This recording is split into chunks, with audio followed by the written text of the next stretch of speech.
Assalamualaikum warahmatullahi wabarakatuh. Kita dari kelompok 4 akan menjelaskan tentang membangun bisnis e-commerce. Anggota kelompok kita sendiri yang pertama ada Tiara Ula Ananda Putri dengan NIM 1903011163, Muhammad Farhan Rinaldo NIM 1903011193, Fajar Sugiyarti 1903011242, Muhammad Gali Ramadan 1903011249, lalu Muhammad Tarik Ar-Rahman 1903011251. Yang pertama ini ada pendahuluan, yaitu latar belakang, rumusan masalah, dan tujuan. Pendahuluan, globalisasi yang sempurna sebenarnya telah berjalan di dunia maya yang menghubungkan seluruh komunitas digital. Mobilitas manusia yang tinggi menuntut dunia perdagangan mampu menyediakan layanan jasa dengan barang dan cepat sesuai permintaan konsumen. Dari latar belakang di atas, kita bisa menyimpulkan rumusan masalah sebagai berikut. Yang pertama, bagaimana membangun bisnis e-commerce dengan platform Volusion. Lalu yang kedua, apa yang dimaksud dengan PrestaShop. Yang ketiga, apa yang dimaksud dengan Webly. Yang keempat, apa yang dimaksud dengan Squarespace. Lalu yang terakhir, apa yang dimaksud dengan Magento. Tujuan presentasi kali ini adalah yang pertama untuk mengetahui bagaimana membangun bisnis e-commerce dengan platform Volusion. Yang kedua untuk mengetahui apa yang dimaksud dengan PrestaShop. Yang ketiga untuk mengetahui apa yang dimaksud dengan Webly. Yang keempat untuk mengetahui apa yang dimaksud dengan Squarespace. Yang kelima untuk mengetahui apa yang dimaksud dengan Magento. Nah, selanjutnya kita akan ke pembahasan. Assalamualaikum warahmatullahi wabarakatuh. Nama saya Tiara Ula Ananda Putri, NIM 1903011163. Saya akan menjelaskan tentang membangun bisnis e-commerce dengan platform Volusion. Volusion merupakan sebuah editor situs inovatif yang menawarkan e-niaga, layanan yang disediakan Volusion berbeda dari pembangunan situs web standar. Sebab layanan ini memosisikan dirinya di arena yang berbeda dengan memusatkan perhatiannya pada sistem e-niaga. Pada kebanyakan pembangunan, bisa jadi tidak memiliki opsi e-niaga atau harus membayar penuh amat besar untuk membuka fiturnya. Nah, dengan Volusion ini, kita dapat menciptakan situs berpenampilan yang profesional dengan fungsionalitas dan fleksibilitas penuh dengan e-niaga. Lalu tentang Volusion, biaya transaksi untuk Volusion sendiri yang mini yaitu $15 per bulan, yang plus 35% per bulan, Pro $75 per bulan, Premium $135 per bulan. Untuk layanan pasar Volusion ini, Volusion Merchant Service terdapat biaya transaksi. Nah, biaya transaksi ini 15%. Kemudian penggunaan untuk Volusion sendiri, Volusion mempunyai one-stop shop untuk meluncurkan operasi e-commerce online. Nah, opsi titik penjualan dari Volusion itu sendiri sangat kompatibel dengan lebih dari 35 jenis sistem pemrosesan pembayaran. Selanjutnya, PrestaShop. PrestaShop ini akan dibacakan oleh Mas Tarik Ar-Rahman. Terima kasih. Assalamualaikum warahmatullahi wabarakatuh. Nama saya Muhtar Ar-Rahman. NIM saya 1903012551. Oke, di sini kita akan membahas tentang PrestaShop. Yang pertama, PrestaShop adalah salah satu CMS e-commerce yang bisa digunakan untuk membuat website toko online. Salah satu CMS open source yang dapat di-download secara gratis. PrestaShop juga sudah memiliki forum karena cukup banyak yang digunakan di Indonesia. PrestaShop didirikan di Paris, Prancis, lebih dari 40 bahasa tersedia untuk berbagai tingkat, dan dengan hanya bahasa Inggris dan bahasa Prancis memiliki dukungan penuh dalam semua versi rilisnya. Terdapat fitur shopping cart yang dimana berfungsi sebagai fungsi keranjang belanja. Jika Anda berbel PrestaShop tidak memerlukan konfigurasi hosting yang kompleks sehingga dengan biaya murah Anda sudah bisa memiliki toko online di pasar swalayan. Oke, cara mengatasi PrestaShop: kunjungi website PrestaShop www.prestashop.com. Klik tombol download for free, Terus yang ketiga itu isi form yang tersedia. Yang keempat itu klik tombol download now. Anda tinggal menunggu komputer Anda mendownload PrestaShop. Yang kedua itu transfer file. Yang pertama bukti rectory web server melalui Windows Explorer. Yang kedua buat folder dengan nama toko Anda. Contoh toko kita. Yang ketiga ekstrak installer PrestaShop yang sudah disiapkan dan letakkan di folder Anda.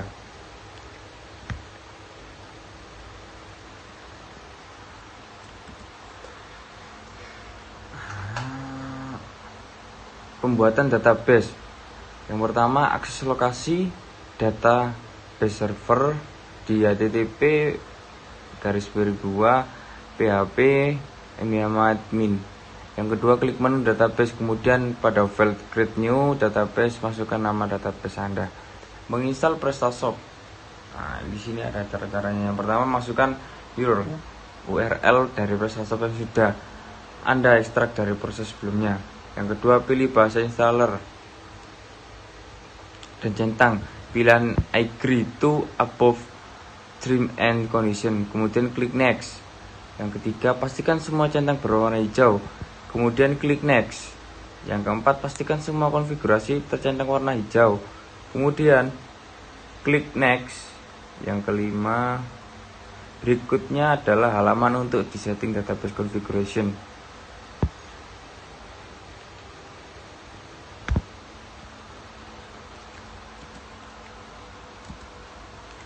Cara konfigurasi. Yang pertama itu shop name kasih nama toko kita. Yang kedua main activity komputer hardware and software. Yang ketiga default country Indonesia. Yang keempat shop time zone Surabaya. Yang kelima shop logo, biarkan saja nanti bias Anda ganti jika sudah punya logo untuk toko Anda. Yang keenam first name nama depan Anda. Yang ketujuh last name nama belakang Anda. Yang kedelapan itu email address alamat email Anda. Yang kesembilan password and confirm password, itu password Anda. Yang ke-10 klik next. Yang ke-11 tunggu sampai proses selesai dan muncul pesan your installation is finishing. Dua tampilan PrestaShop. Yang pertama tampilan depan. Bagian ini yang nanti akan dilihat oleh pembeli. Tampilan belakang, yang kedua itu tampilan belakang. Bagian ini yang digunakan oleh pemilik toko untuk mengatur tune-nya. Cara mengakses bagian depan toko. Yang pertama itu buka URL. Kemudian yang kedua itu kemudian akan muncul tampilan pada gambar. Nah, ini cara akses kontrol panel. Yang pertama buka URL folder admin. Yang kedua itu kemudian muncul tampilan seperti gambar berikut. Yang ketiga itu masukkan username dan password Anda. Dan yang keempat itu setelah berhasil akan muncul tampilan kontrol panel. Oke, lanjut. Pemasangan produk, tentang manajemen produk dan membuat kategori produk. Ini menambah manufaktur. Manufaktur adalah nama perusahaan atau suatu barang yang memproduksi barang tersebut. Yang pertama pada dashboard, pada tab katalog klik manufaktur. Yang kedua klik add new. Yang ketiga itu pada from untuk menambahkan data manufaktur. Masukkan data berikut. Yang pertama itu masukkan aktifkan enable. Yang kedua itu klik save. Ya. Sekian dari presentasi saya. Bila ada kata-kata salah, mohon maaf.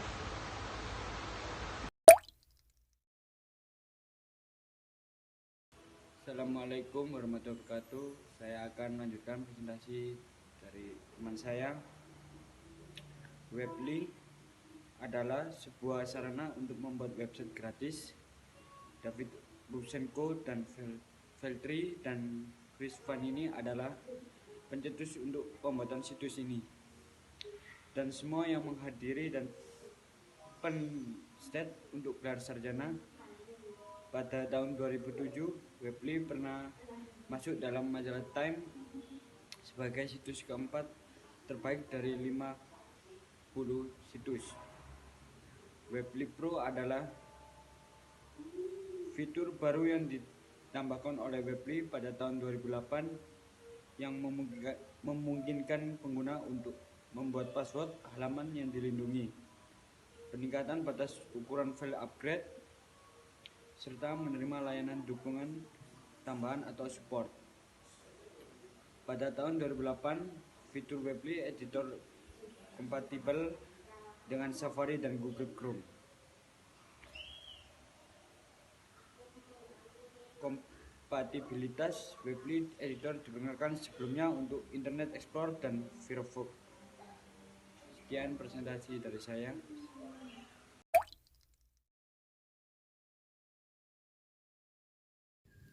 Assalamualaikum warahmatullahi wabarakatuh. Nama saya Fajar Sugiyarti, NIM 1903012442. Di sini saya akan mempresentasikan tentang Squarespace.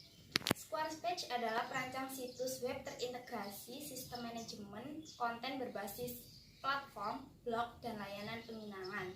Sejak diluncurkan tahun 2004, Squarespace telah memperkerjakan lebih dari 500 karyawan di 120 negara. Jutaan pengguna telah memanfaatkan Squarespace untuk membuat situs web. Squarespace terdiri dalam 3 jenis, yakni 1. Squarespace standar yang digunakan di smartphone atau gadget dan dapat diperoleh secara gratis. 2. Squarespace Unlimited, harus diperoleh dengan cara membayar. 3. Squarespace Business, harus diperoleh dengan cara membayar. Fitur terbaik Squarespace. 1. Font gratis. Tipografi adalah salah satu detail yang sering diabaikan, namun membuat perbedaan besar pada kemudahan situs untuk dibaca oleh visitor. Squarespace telah berpartner dengan Typekit dan memberikan pilihan gratis dari font kualitas terbaik yang tersedia dalam website. Jadi tidak perlu untuk mengembed font kits atau membayar biaya tambahan. Squarespace juga menyertakan font set dari Google Font Library yang bisa digunakan tanpa harus memasukkan kode embed. Semua sangat mudah digunakan dan gratis. 2. Template menarik. Setiap desain template Squarespace dibuat oleh tim desain kelas dunia. Tidak hanya cantik dan pixel perfect, tapi juga dibuat dengan browser modern dan desain perangkat mobile menggunakan teknik HTML, CSS, dan JavaScript terbaru. Dengan kata lain, perangkat apapun dapat digunakan untuk melihat hasil karya kreatif. 3. Integrasi Getty Image. Saat menjadi konsumen Squarespace, bisa secara otomatis mengakses lebih dari 40 juta gambar dari koleksi Getty Image yang kreatif, berkualitas, dan dilengkapi foto editorial. 4. Aviary Image Editor. Dengan Squarespace, semua tools ada dalam satu tempat. Salah satu contoh yang paling favorit adalah Aviary Editor. Bisa mengedit semua gambar-gambar dalam browser saat mengembangkan website tersebut. Hanya perlu mengupload, kemudian menggunakan editor tersebut untuk crop, resize, rotate, mengatur brightness, kontras, dan lain-lain. Cara daftar untuk standar. Berikut ini adalah cara mendaftar Squarespace untuk standar, yaitu 1. Arahkan ke website dan pilih tombol Get Start untuk memulai. 2. Pilih sebuah template untuk melihat informasi lebih banyak dan contoh tempat template. Gunakan panduan untuk mempelajari lebih lanjut tentang memilih sebuah template. 3. Pilih tanda anak panah di salah satu sisi dari template deskripsi untuk melihat perbedaan template. Keempat, klik tombol View Live Demo yang akan memperlihatkan demo penuh tanpa sebuah jendela. 5. Pilih tombol Start with this template untuk memulai membuat situs. Keenam, alternatifnya dari template demo, pilih tombol Create a Site like this. Ketujuh, masukkan nama, alamat email, dan kata kunci yang akan digunakan untuk masuk ke dalam situs untuk membuat akun Squarespace. Lalu pilih tombol Finish dan Create Site. Mendaftar custom domain. Berikut ini adalah cara mendaftar Squarespace untuk custom domain, yaitu 1. Akses area domain. Masukkan ke akun dan akses Site Manager. Dalam Site Manager, pilih ikon Settings, lalu pilih tab Domain. Kedua, meninjau ketersediaan. Di area domain, pilih tombol Register New Domain untuk memulai proses mendaftar domain. Lalu, layar dialog akan muncul dan dapat memilih tipe nama domain yang ingin didaftar di daerah URL. Lalu, pilih eksistensi yang ingin digunakan. Dapat memilih .com, .net, .org, .biz, .info, or .mobi format domain. Jika domain yang dipilih tidak tersedia, sebuah pemberitahuan akan muncul menandakan domain tersedia. Ketiga, mendaftarkan domain. Sekali lagi harus menemukan domain yang tersedia.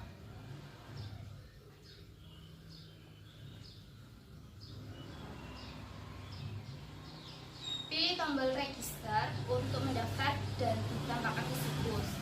Dapat melihat domain muncul dalam area domain dan di pengaturan sepanjang pemberitahuan pada domain hampir siap. Domain akan memisah pada beberapa jam, tetapi akan melewati proses selama 72 jam. Keempat, mengesahkan domain. Maka akan menerima email dalam 24 jam dari domain squarespace.com dengan garis subjek "Please validate your domain name as soon as possible". Pilih link yang tersedia di dalam email untuk validasi informasi kontak untuk domain. Akun trial dan halaman website. Akun trial Squarespace tidak dapat dilihat oleh publik. Situs website akan tetap sama, tetapi itu dapat berubah setiap saat diinginkan. Melihat artikel Setting a Primary Custom Domain. Jika memutuskan untuk mengubah subdomain atau itu adalah bagian Luistin TV, catat bahwa itu sudah tidak dapat diambil. Sebagai contoh, tidak dapat mendaftar answer.squarespace.com. Jika membayar untuk akun Squarespace dasar tiap tahun, dapat menambahkan domain utama untuk bayaran tambahan. Melihat Squarespace Manage Domains FAQ untuk lebih dari itu. Kelebihan menggunakan Squarespace. Berikut ini adalah beberapa kelebihan menggunakan Squarespace, yaitu 1. Layout engine memungkinkan untuk menyesuaikan tata letak situs yang sesuai dengan kebutuhan. 2. Berbagai tema visual mencolok dan menarik untuk dicoba. 3. Blog yang dibuat pada platform lain seperti WordPress, Blogger, dan diimpor di Squarespace dengan satu klik. 5. Cukup aman atau tidak rentan terhadap virus dan hacker. Kekurangan menggunakan Squarespace. Berikut ini adalah beberapa kekurangan menggunakan Squarespace, yaitu 1. Fleksibilitas yang terbatas karena kurangnya komunitas pengembang, tidak seperti WordPress, tergantung pada Squarespace untuk semua fitur baru dan tema. 3. Tidak dapat memodifikasi kode backend. Sekian presentasi dari saya. Terima kasih. Wassalamualaikum warahmatullahi wabarakatuh. Assalamualaikum warahmatullahi wabarakatuh. Saya akan melanjutkan presentasi dari tim kelompok saya yang berjudul Magento. Magento adalah open source perangkat lunak e-commerce dibuat oleh varian yang berguna untuk bisnis online dan memiliki arsitektur modular yang fleksibel. Magento dikembangkan oleh varian Inch dan awalnya dirilis pada 31 Maret 2008. Ada beberapa fitur yang dimiliki oleh Magento, yaitu yang pertama, metode pembayaran yang berbeda. Yang kedua, penyedia layanan pengiriman produk dalam satu urutan ke beberapa alamat. Yang ketiga, mudah untuk mengelola pemerintah menggunakan admin panel. Yang keempat, menyediakan perintah status produk dari sejarah produk. Yang kelima, mendukung untuk beberapa bahasa, mata uang negara yang berbeda dan tarif pajak. Yang keenam, filter produk dan menampilkan dalam format grid atau daftar. Yang ketujuh, memudahkan untuk menelusuri produk. Fitur ini seperti image zoom in dan memeriksa ketersediaan atok. Yang terakhir, Magento memiliki built-in SEO yang artinya Search Engine Optimization. Dan ada juga kelebihan dan kekurangan, yaitu kelebihannya yang pertama, Magento adalah perangkat lunak e-commerce yang ramah pengguna. Yang kedua, hal ini kompatibel dengan smartphone, tablet, dan perangkat seluler. Yang ketiga, Magento menyediakan beberapa pilihan pembayaran sehingga setiap pengunjung dapat membuat pembayaran berdasarkan gateway pembayaran yang disukai mereka. Yang terakhir, Magento memiliki banyak ekstensi yang mendukung untuk pembangunan sebuah toko online. Kekurangannya, yang pertama, Magento menggunakan ruang disk lebih besar dari memori.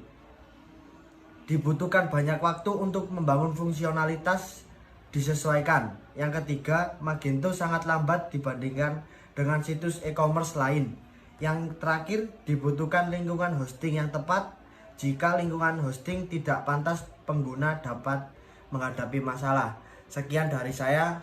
Wassalamualaikum warahmatullahi wabarakatuh.